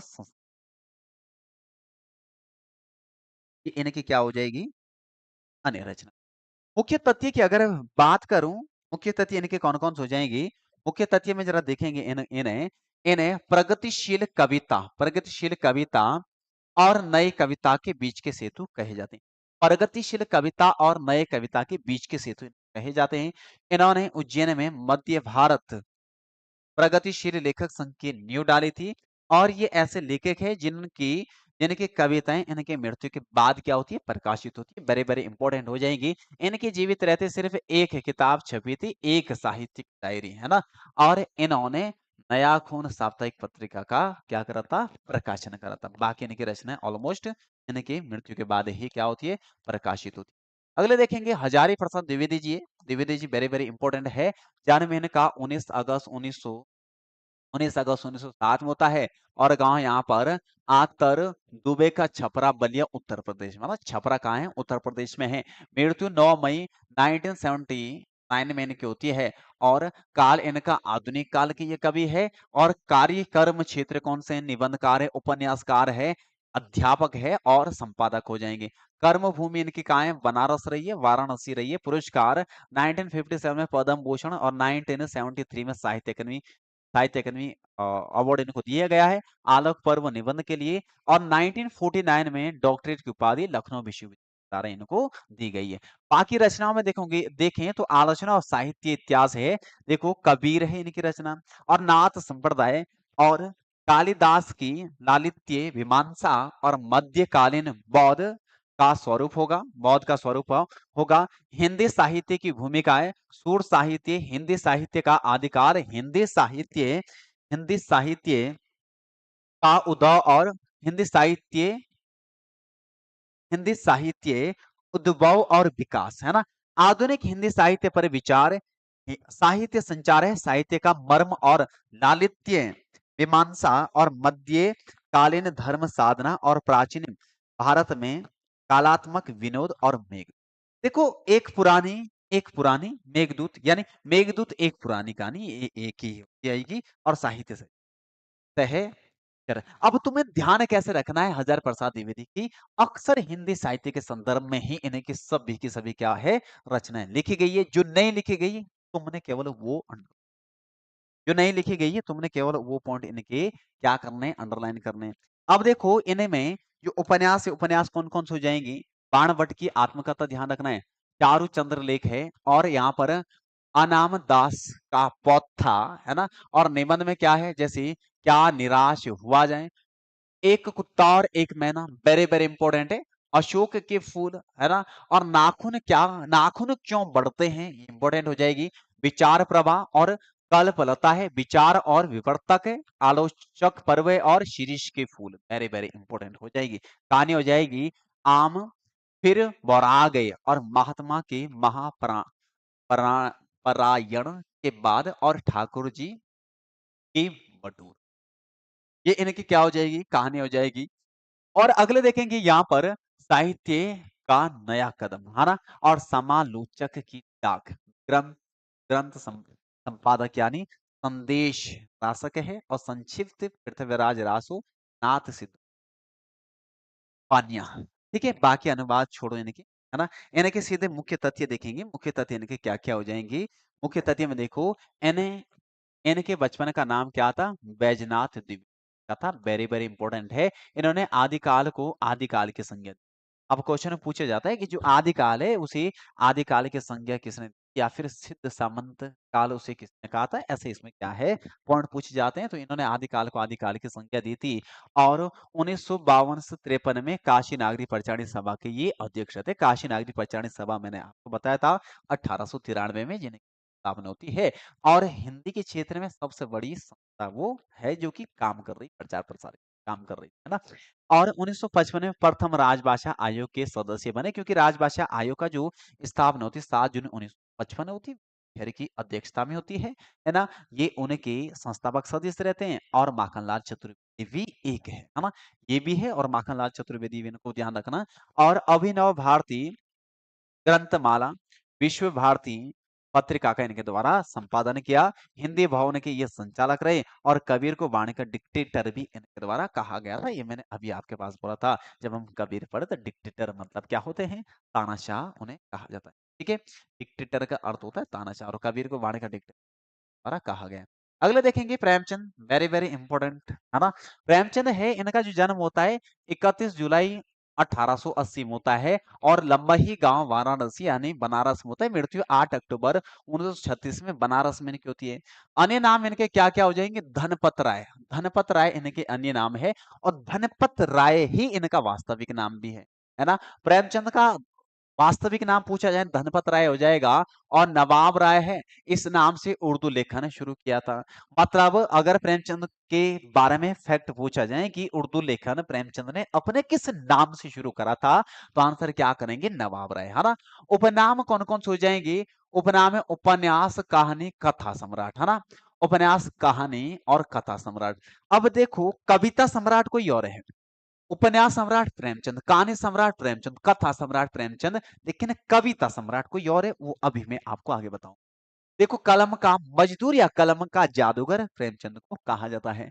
और यहाँ पर देखो भारत का मैक्सिम गोर्की ये भी प्रेमचंद जी को कहा जाता है। तो वेरी वेरी इंपॉर्टेंट इनके ये पॉइंट हो जाएंगे। उपन्यास से प्रेम पहला उपन्यास हो जाएगा, कायाकल्प हिंदी का पहला उपन्यास हो जाएगा, सेवा सदन प्रेमाश्रय रंगभूमि सूरदास का सूरदास की झोपड़ी हो जाएगी। रंगभूमि का ये अंश हो जाएगा। निर्मला गोदान, गबन, कर्म भूमि, वरदान और प्रतिज्ञा होगी। मंगलसूत्र जो कि अपूर्ण है और इनके बेटे के द्वारा ये, है ना, इनके बेटे के द्वारा ये पूर्ण किया गया। अब मैं बताऊंगा इंपॉर्टेंट फैक्ट्स में कि इनके बेटे के द्वारा, बेटे का नाम क्या है, आप तब तक कमेंट में बताएंगे। नाटक है संग्राम, करवाला, प्रेम की, ये तीन इनके नाटक है। कहानी संग्रह मानसरोवर और गुप्त धन और फौजे वतन, सपन, सप्त सरोज और नवनिधि और प्रेम प्रतिज्ञा इनकी क्या हो जाएगी, कविता संग्रह है। और प्रेम पचीसी और प्रेम प्रतिमा, प्रेम द्वादशी और समरिया इनकी क्या हो जाएगी, ये इनकी हो जाएगी कहानी। अगला देखेंगे, इन्हें में देखेंगे, अगले पॉइंट देखेंगे। देखो अगले देखेंगे यहाँ पर बूढ़ी काकी इंपॉर्टेंट है, वेरी वेरी इंपॉर्टेंट है। बूढ़ी काकी जो पॉइंट है, दुनिया का सबसे अनमोल रत्न है ना, ये इनमें इंपॉर्टेंट हो जाएंगे। शतरंज के खिलाड़ी हो जाएंगे, इंपॉर्टेंट हो जाएगी। साहित्यिक निबंध में देखेंगे कुछ विचार और विविध प्रसंग है। बाल कहानी हो जाएगी नादान दोस्त और राम चर्चा और दुर्गादास मिट्ठू या फिर सैलानी बंदर। अनुवाद फिलहाल इनके छोड़े। आप इंपोर्टेंट तथ्य में देखेंगे जो माधुरी और हंस है, माधुरी और हंस ये दोनों पत्रिका, यानी माधुरी हंस जागरण मर्यादा पत्र का इनके द्वारा संपादन किया गया। माधुरी हंस जागरण और मर्यादा, ये चार पत्र जिसके ये संपादक रहे हैं। और प्रगतिशील लेखक संघ की स्थापना 9 अप्रैल 1936 में की थी तथा प्रथम अधिवेशन लखनऊ में इनके द्वारा कराया गया था, प्रेमचंद द्वारा, है ना। सोजे वतन उर्दू में प्रकाशित पहली कहानी इनकी हो जाएगी सोजे वतन। और प्रेम उपन्यास हम मुर- हम कुर्मा व हम नवाब का रूपांतरण ही हो जाएगा। और रंगभूमि उपन्यास के हंस यानी सूरदास की झोपड़ी के ये पात्र हो जाएंगे। और गोदान जिसका विषय कृषकों पर आधारित महाकाव्य है। और दो बैलों की जो कथा है के पात्र झूरी, हीरा और मोती है। देखो प्रेमचंद में या फिर जितने भी आप राइटर देखते हैं तो मुख्य तथ्य आप ज्यादा से ज्यादा इनके गौर करें, मुख्य तथ्य इनके ज्यादा से ज्यादा इंपॉर्टेंट है। अगला देखेंगे यहाँ पर, अगला देखेंगे यहाँ पर दो बैलों की जो कथा है इसका विषय कृषक समाज व पशुओं का भावनात्मक संबंध व आजादी के आंदोलन की भावना। नमक का दरोगा कहानी का जो प्रकाशन है 1914 में हुआ था। नमक का दरोगा के पात्र है पंडित आलोपी दिन और मुंशी वंशीधर हो जाएंगी। नमक का जो दरोगा है इनका विषय क्या हो जाएगा, धन के ऊपर धर्म की जीत, भ्रष्टाचार पर, है ना। और ईदगाह के पात्र हामिद और अमीना है। और नादान दोस्त यानी भाई किसको बोला था, प्रेमचंद को, किसको बोला था, प्रेमचंद जी को, प्रेमचंद जी को कलम का सिपाही नाम से। और पत्नी शिवानी ने प्रेमचंद घर, यानी जो अमृत राय है प्रेमचंद जी के बेटे हैं, उन्होंने कलम का सिपाही लिखा अपने पिता के लिए। और शिवानी जो कि प्रेमचंद जी की बहू है, उन्होंने अपने ससुर के लिए प्रेमचंद घर के नाम से इनकी जीवनी लिखी। और मंगल सूत्र जो इनका उपन्यास है ये अमृत राय के द्वारा, है ना, पूछा जाता है जो मंगल, मंगल सूत्र जो इनका उपन्यास है ये प्रेमचंद, ये सॉरी बेटे अमृत राय के द्वारा किया गया था। बेटे अमृत राय ने अपने बापूजी यानी पिता की जीवनी किस नाम से लिखी थी, कलम का सिपाही। और बहू अमृत राय की जो पत्नी है वानी, प्रेमचंद घर के नाम से उन्हें, ठीक है। चलिए अगला देखेंगे, Sumitra Nandan Pant, very very important character है। यहाँ पर देखो जन्म इनका होता है 20 मई 1900 होता है, कौसानी बागेश्वर में होता है। मृत्यु इनकी 28 दिसंबर 1977 में प्रयागराज में होती है। उपनाम इनके क्या क्या है, गुसाई दत्त हैं, प्रकृति के सुकुमार, चितेरे कवि। और साइदा है लक्ष्मण, मुकुल और नंदिनी। और एक निहत्ता और सुधाकर प्रिया और रावण अर्जुन, मोती, नंदन जी, दयन या फिर शब्द शिल्पी, यानी कि सब उपनाम है, बार बार पूछे गए हैं, है ना। बार बार गुसाई दत्त जी के द्वारा पूछा गया है भाई, है ना। गलत क्यों करा, नंदन जी तो क्या है, पंत है, क्या पूछ दिए, गलत, सब गलत करा था, ठीक है। पुरस्कार में देखो यहाँ पर 1960 में साहित्य अकादमी पुरस्कार कला और बुरा चांद के लिए तो मिलता है, 61 में पद्म भूषण और 1968 में ज्ञानपीठ पुरस्कार चिदम्बरा के लिए मिलता है। और ये हिंदी के पहले ऐसे साहित्यकार है जिनको ज्ञानपीठ पुरस्कार से नवाजा गया। प्रथम में आपको बता ही चुका हूँ जी, हो जाएंगे मलयालम भाषा के राइटर हो। ठीक है। और सोवियत नेहरू पुरस्कार लोकायतन के दिया गया है। रचनाएं कौन कौन सी हो जाएगी? गिरजे का घंटा यानी कि प्रथम कविता हो जाएगी, वीणा ग्रंथि और पल्लव हो जाएगी, गुंजन युगांत और युगवाणी, ग्राम्य ग्रामश्री और संध्या के बाद हो जाएगी, और स्वर्ण किरण है, और उत्तरा है चिदम्बरा, कला और बूढ़ा चांद। ये सब इनकी कविताएं हो जाएगी। लोकायतन महाकाव्य और अंतिम रचना इनकी हो जाएगी लोकायतन।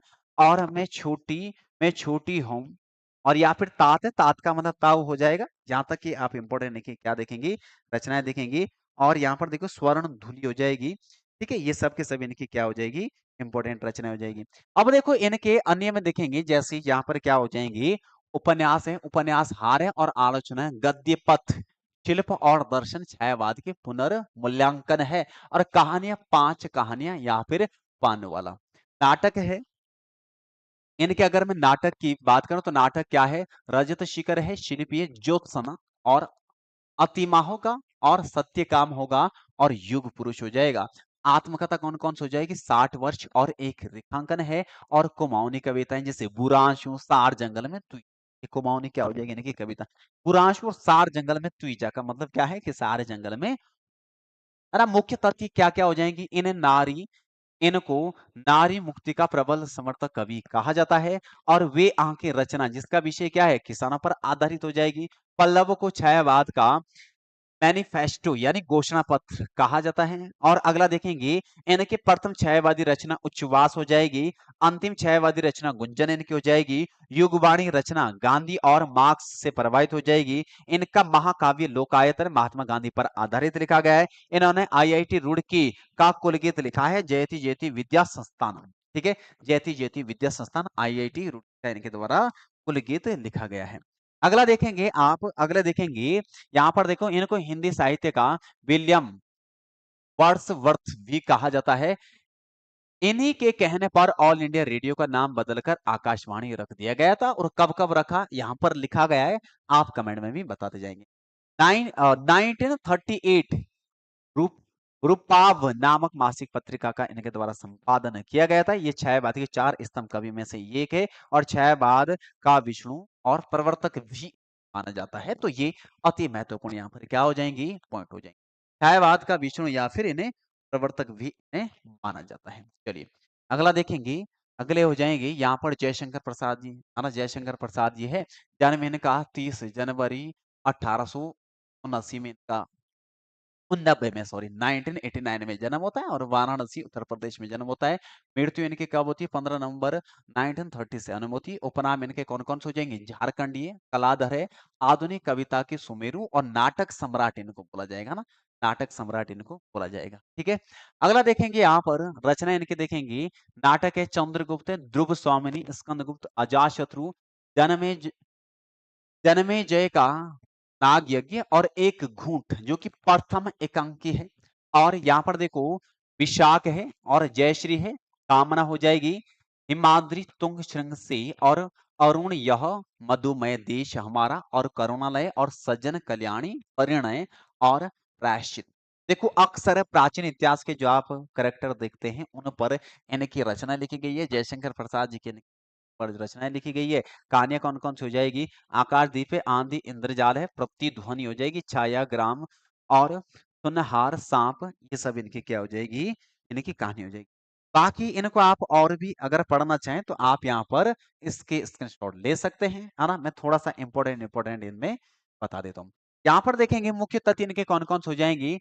शैशव में जयशंकर प्रसाद को झारखंडी कहकर पुकारा जाता था। जब जयशंकर प्रसाद जी क्या थे, छोटे थे, बाल्य अवस्था में थे, तो इन्हें झारखंडी के नाम से पुकारा जाता था। ये भी छायावाद के 4 स्तंभ में से एक है। 9 वर्ष की उम्र में इन्होंने कलाधर उपनाम से ब्रज भाषा में एक सवैया लिखी थी। सवैया जो कि किसका पाठ हो जाएगा, सॉरी छंद का पाठ हो जाएगा। चित्र चित्रधार इनका प्रथम महाकाव्य संग्रह है, और कानन कुसुम खड़ी बोली का प्रथम महाकाव्य संग्रह इनका हो जाएगा। और जो कामायनी है या फिर महाकाव्य, फिलहाल बाकी ये पॉइंट आप छोड़ेंगे। कामायनी सुमिरा नंदन पंथ, ये फिलहाल आप सारे पॉइंट छोड़ेंगे, है ना। इंदु पत्रिका का इनके द्वारा क्या किया गया था, संपादन किया गया था। छायावाद की प्रथम रचना कौन सी हो जाएगी, खोलो द्वार और झरना। ठीक है, चलिए अगले देखेंगे, अगले पॉइंट लिखेंगे राहुल सांकृत्यायन। राहुल सांकृत्यायन की अगर बात करें तो इनका जन्म होता है 9 अप्रैल 1893 में बंदाहा ग्राम आजमगढ़ उत्तर प्रदेश में होता है। मृत्यु इनकी होती है 14 अप्रैल 1963 में दार्जिलिंग वेस्ट बंगाल में होती है ना। और इनका जो मूल नाम है केदार पांडे हो जाएगा, अन्य नाम इनका क्या है, दामोदर स्वामी हो जाएगा। उपनाम देखेंगे महापंडित, महापंडित उप की उपाधि दी गई है। हिंदी यात्रा साहित्य का जनक है और पितामह, मतलब यात्रा वृत्तांत सबसे ज्यादा जो लिखी गई है राहुल सांकृत्यायन के द्वारा लिखी गई है। रचनाएं देखेंगे, यानी कि रचनाओं में कहानियां देखो, यहाँ पर देखो सतमी के बच्चे, बोलगा से गंगा और बहुरंगी मधुपरी होगी और कनेला की कथा हो जाएगी, है ना। और संस्मरण मतलब क्या हो जाएगा, यादें हो जाएगी।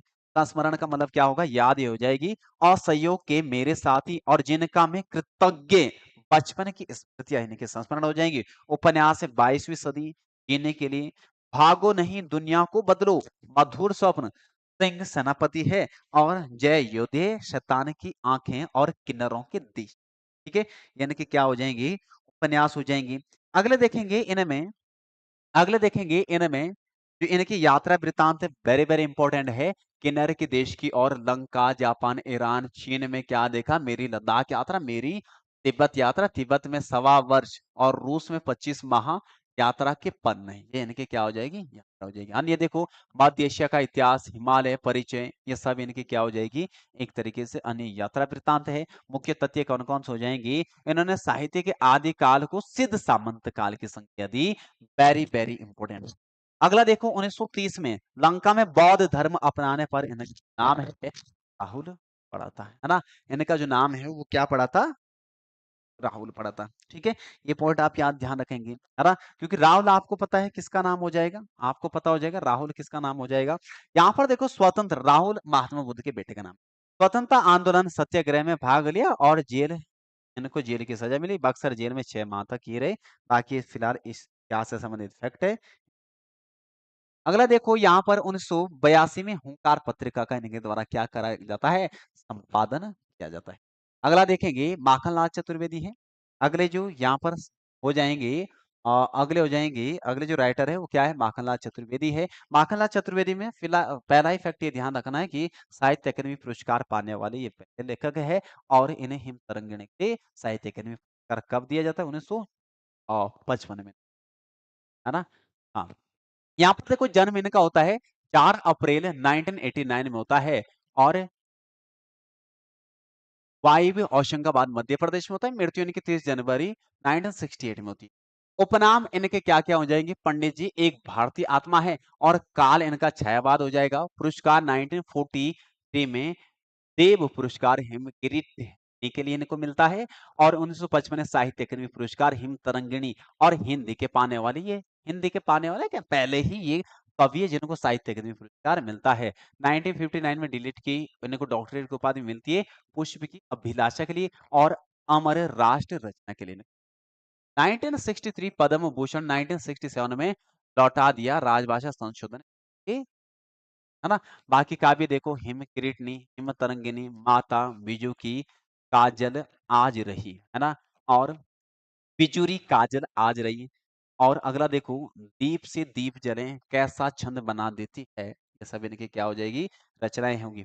की अभिलाषा, नीति निवेदन है, कैदी और कोकिल, है ना। ये पॉइंट इनमें आप यहाँ पर देखें। ठीक है, बाकी इंपॉर्टेंट फैक्ट ये देखते हैं इनके भी, ज्यादा मेन है, इंपॉर्टेंट फैक्ट देखते हैं। यहाँ पर देखो इनके इंपॉर्टेंट फैक्ट इनके कौन कौन से हो जाएंगे। 1943 में अखिल भारतीय हिंदू संगठन की अध्यक्ष रहते हैं।